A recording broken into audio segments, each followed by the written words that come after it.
Bwana Yesu asifiwe, mwana wa Mungu, kokote kule uliko.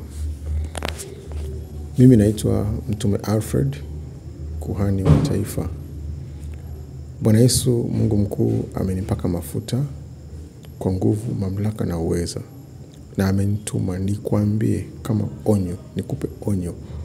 Wewe yeyote unayenisikiliza, ambaye sio mtumishi wa Mungu wa kweli.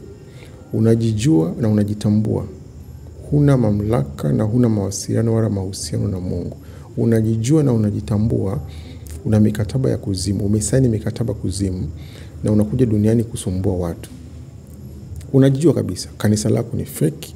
Wewe ni fake. Miujiza ni fake. Kila kitu unachokifanya ni fake. Na unachokifanya unatumika wewe kama njia kwa ajili ya kuchukua watu kuwapeleka kuzimu. Bwana amenipaka mafuta, narudia tena. Amenipa mamlaka kama kuhani wa taifa hili.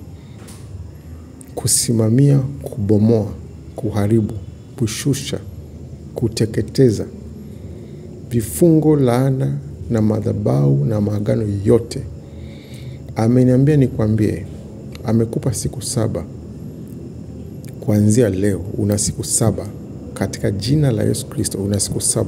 Na atatuma malaika wake watakuja kukwambia, na pia washirika wako watajulishwa kwamba wewe ni fake. Na hata mwaka huu hautaisha, kanisa lako litakuwa limeshateketea. Utabaki peke yako. Na hata wewe sidhani kama utakuwa salama. Sikutani wala sikujui. Nasema kwa sababu mpo na mnajijua na mnajitambua ni fake.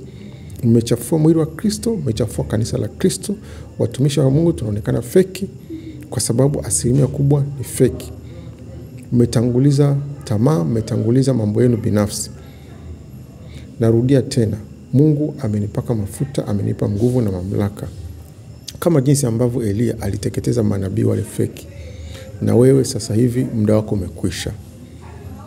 Taifa linatakiwa liwe salama, kanisa la Mungu liwe salama, madhabahu iwe salama, mwili wa Kristo uwe salama, watu wa Mungu wawe salama.